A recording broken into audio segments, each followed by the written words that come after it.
ठीक है, आज हम जानेंगे योग और योगा के बीच क्या डिफरेंस है। सामान्यतः योग और योगा एक ही शब्द माना जाता है और बोलचाल की भाषा में या हम सामान्य प्रयोग में देखते हैं कि योग अंग्रेजी में YOGA योगा लिखा जाता है और अंतर कुछ ऐसा माना नहीं जाता है कि जो है वो योग है और वही योगा है, और सामान्य प्रचलित अर्थों में कोई अंतर दिखाई भी नहीं देता है। लेकिन जब हम गहराई से देखते हैं तो हमको दोनों अलग अलग अवधारणाएं दिखाई देती हैं। योग अलग है और योगा अलग है, पूरी तरीके से अलग है। आज हम इसी चीज़ को जानेंगे कि दोनों में क्या डिफरेंस है। सबसे पहले हम अपने योग शब्द को देखते हैं, जिसका भारतीय प्राचीन संस्कृति में उपयोग किया गया है। योग परंपरा या योगी शब्द जो प्रयोग आता है उस किस अर्थ में किया जाता है, फिर उसका योगा से डिफरेंस देखेंगे। तो सबसे पहले हम शाब्दिक अर्थ पे जाते हैं कि योग क्या है। तो जब शाब्दिक अर्थ को देखते हैं तो जो योग शब्द है संस्कृत के युज शब्द से बना हुआ है और इस युज शब्द का अर्थ होता है जोड़ना। तो इस प्रकार योग का शाब्दिक अर्थ हुआ जोड़ना। अब सवाल है किसको जोड़ना? मन, शरीर, आत्मा, तीनों को आपस में जोड़ने का नाम ही योग है, या और सरल शब्दों में हम उसको कह सकते हैं आत्मा से परमात्मा का मिलन ही योग है। जोड़ना, मिलन, एकाकार होना, ये सब योग के लिए योग के पर्यायवाची के रूप में है। तो जो शाब्दिक अर्थ है वो योग का हमको दिखाई पड़ता है कि जोड़ना या जुड़ना। किससे जुड़ना? परमात्मा से या फिर ब्रह्मांड की कॉस्मिक एनर्जी से जुड़ना ही योग है। ये तो शाब्दिक अर्थ हो गया। जब हम भारतीय जो धर्म ग्रंथ हैं उसमें योग की व्याख्या देखते हैं तो भी लगभग हमको ये चीज़ दिखाई देती है। जैसे हम विष्णु पुराण को देखते हैं तो विष्णु पुराण में लिखा है कि जीवात्मा और परमात्मा का पूर्ण मिलन ही योग है, मतलब वही मिलने की बात कर रहे हैं। भगवत गीता में कहा गया है योगः कर्मसु कौशलम, मन, शरीर और चित्त तीनों को एक साथ ले आना ही योग है। और सबसे महत्वपूर्ण है पतंजलि का योग सूत्र। पतंजलि महर्षि जिन्होंने योग की परंपरा को आगे बढ़ाया और जो प्रचलित जो भी योग थे उनको मिला के एक ग्रंथ लिखा जिसका नाम था योग सूत्र। उस योग सूत्र में हमको योग की क्या परिभाषा दिखाई देती है? तो योग सूत्र में योग को परिभाषित करते हुए लिखा है कि चित्त की वृत्तियों का निरोध ही योग है। चित्त की वृत्तियों का निरोध ही योग है, मतलब चित्त में जो वृत्तियां आ जाती हैं उनको हटा देना या उनको निकाल देना ही क्या है? योग है। अब सवाल है कि ये चित्त क्या है और कौन सी वृत्तियां हैं?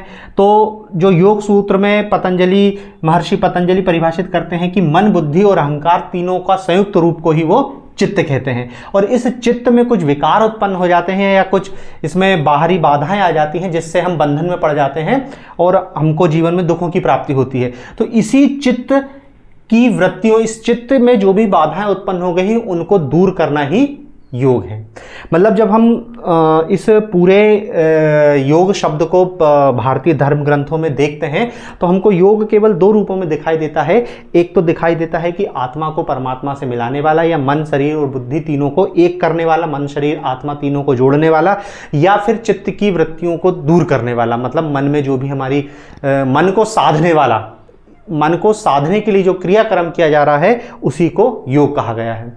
और इतना ही नहीं, हम भारत में जैन परंपरा और बौद्ध परंपरा में भी जब हम योग को देखते हैं, इन दोनों परंपराओं में योग की चर्चा की गई है।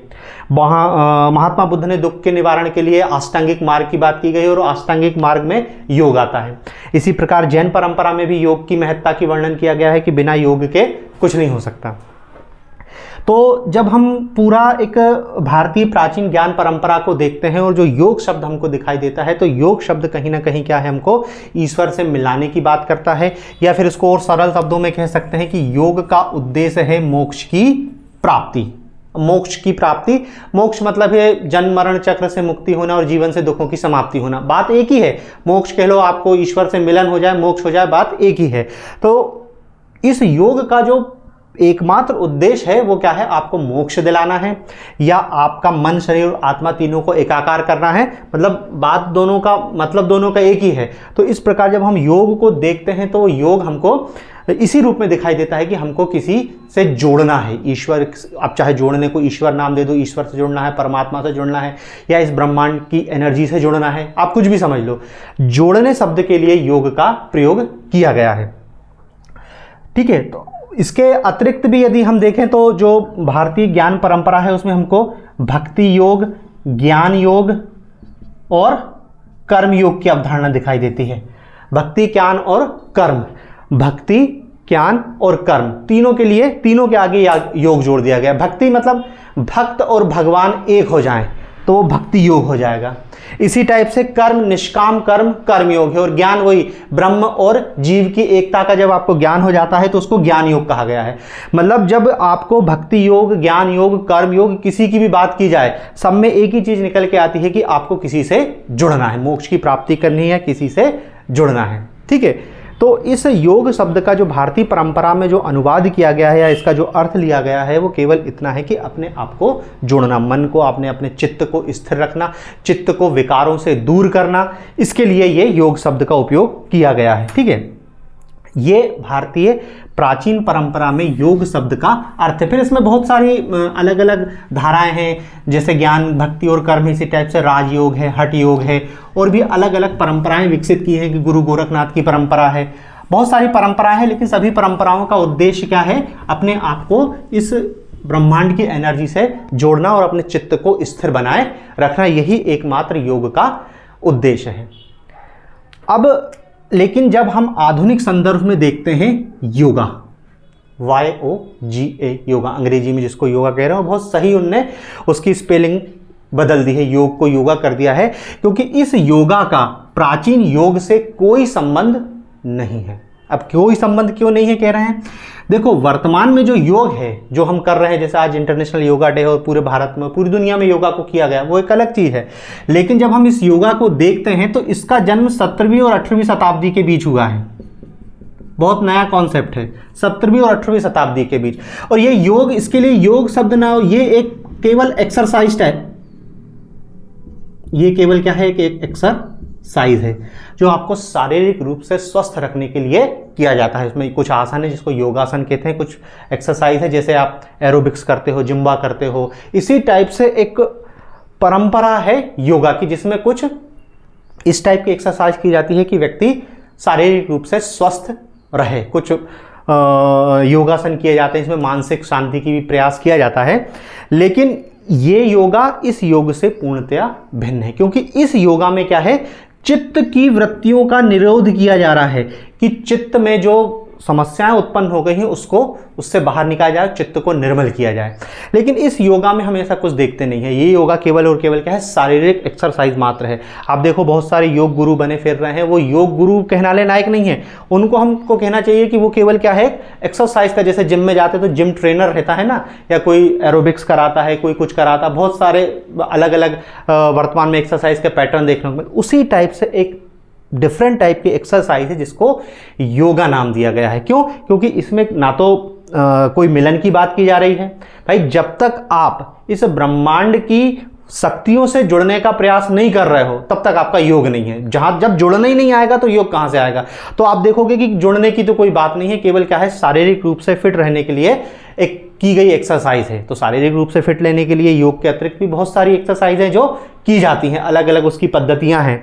ठीक है, तो ये योग है, ये योगा है और ये योग है। इन दोनों के बीच हमको कोई संबंध दिखाई नहीं देता है। बस कह इसलिए देते हैं क्योंकि देखो, इस योगा को बोल देते हैं कि ये योगी है, क्यों? प्राचीन भारतीय परंपरा है तो लोग जल्दी आकर्षित होते हैं। अंग्रेज लोग तेजी से आकर्षित होते हैं कि भाई एक बहुत लंबी प्राचीन परंपरा है तो उसका कहीं ना कहीं फायदा ही होगा। तो उसको थोड़ा सा ग्लैमराइज करने के लिए इस योगा को योग से जोड़ दिया गया है। लेकिन दोनों में बहुत जमीन आसमान का अंतर है। योगा एक बिल्कुल आधुनिक चीज़ है, एक नई चीज़ है जिसमें हम अपने केवल शरीर पर फोकस करते हैं। यहाँ पर मन और चित्त की कोई बात नहीं है। और याद रखो, जब तक आपकी चित्त की वृत्तियों को दूर नहीं करोगे, जब तक आप चित्त को साफ नहीं करोगे, ना तो आपको ज्ञान प्राप्त होगा, ना ज्ञान टिकेगा, और ना ही आपको आनंद की प्राप्ति होगी। बिना चित्त को निर्मल किए आपको आनंद की प्राप्ति भी नहीं हो सकती। तो इसलिए ये कह रहे हैं कि चित्त की वृत्तियों का हटाना बहुत जरूरी है। अब देखो, हो सकता है कुछ लोग ये सोचें कि ये जो योग है ये तो क्या है? प्राचीन ऋषि मुनियों या योगियों के लिए है और ये आम आदमी के लिए है। ऐसा भी नहीं है भाई। योगी तो चलो छोड़ दो, इसकी हम बात ही नहीं कर रहे, हम तो आम आदमी की बात कर रहे हैं। आम आदमी का चित्त ज्यादा समस्याग्रस्त है। आप देखो ना, आपकी चित्त में वृत्तियां, सुबह उठा और आपने मोबाइल चलाना चालू कर दिया, आपका चित्त गंदा होना चालू हो गया और सुबह से लेकर रात तक आपके चित्त में हजारों टाइप की आपने बातें डाली हैं। तो अब इस चित्त को साफ करना बहुत ज़्यादा जरूरी है। मतलब भले प्राचीन आदमी के लिए इतना जरूरी नहीं था, जैसे आपको इतना तो समझ आ रहा है कि शरीर को स्वस्थ रखना है, लेकिन मन, बुद्धि और अहंकार, इसकी चिंता कौन करेगा? और जब तक ये नहीं करोगे आपका शरीर स्वस्थ रह के भी कुछ नहीं हो पाएगा। और योग का पूरा जोर इसकी शुद्धि पर है, चित्त की निर्मलता पर है। शरीर को स्वस्थ रखना तो उसका बाय प्रोडक्ट है कि भाई शरीर स्वस्थ रहेगा तभी तो आप चित्त को निर्मल कर पाओगे, लेकिन केवल आप शरीर पर ही टिके रह गए तो फिर वो योग का उद्देश्य नहीं। योग आपको यहां पे लेके आना चाह रहा है, और जब तक आप इसको शुद्ध नहीं करोगे आपको आनंद की प्राप्ति नहीं होगी। तो ये आप मत समझो कि ये जो योग है वो प्राचीन योगी लोग करते हैं। आम आदमी के चित्त में बहुत सारी समस्याएं हैं, और इन समस्याओं को दूर करने के लिए ही हमको चित्त की शुद्धि आवश्यक है, और चित्त की शुद्धि केवल योग से ही संभव है। अष्टांगिक मार्ग में जो पतंजलि नियम, आसन, प्राणायाम, प्रत्याहार, धारणा, ध्यान, समाधि 8 अंग बताए हैं, इन 8 अंगों का पालन करना पड़ेगा, तब जाके हमको चित्त की निर्मलता प्राप्त होगी। ठीक है, तो देखो दिक्कत या विवाद जैसी कोई बात नहीं है। आप योग कहो, योगा कहो, बोलचाल में सब चलता है, लेकिन योग को योगा समझना, भाई कोई व्यक्ति नहीं जान रहा है इतनी गहन परंपरा को, तो वो तो यही समझेगा ना कि ये एक्सरसाइज ही योग है, जबकि वास्तव में ये नहीं है। तो ये जो योगा शब्द है ये योग का अमूल्यन है। क्यों? क्योंकि देखो जो आपके चित्त की शुद्धि के लिए था उसको आपने केवल एक फिजिकल एक्सरसाइज के रूप में पूरी दुनिया के सामने प्रस्तुत कर दिया है। तो ये एक दृष्टि से योग का क्या हो गया? अमूल्यन हो गया। एक ऐसी चीज थी जिससे हमको मोक्ष की प्राप्ति या आनंद की प्राप्ति होती है, उसको आप केवल एक फिजिकल एक्टिविटीज के रूप में प्रस्तुत कर रहे हो, तो ये उसका अवमूल्यन है। तो देखो इस रूप में जो असल योग है वो कहीं ना कहीं मिलन की बात करेगा। मिलन चाहे परमात्मा से हो, चाहे कोई कॉस्मिक एनर्जी से मिलन हो, जुड़ाव की बात करेगा। और योगा है, इसको इस चीज से कोई मतलब नहीं है। आप जीवन भर योगा करते रहो, आपके चित्त, आपको ख्याल ही नहीं आएगा कि चित्त जैसी कोई चीज है, केवल आप फिजिकल एक्टिविटीज में हो सकता है अच्छे रहो। ठीक है, तो देखो ये योग और योगा शब्द के बीच मूल डिफरेंस है। शब्द केवल शब्दों का डिफरेंस नहीं, दोनों अलग अलग अवधारणाएं हैं।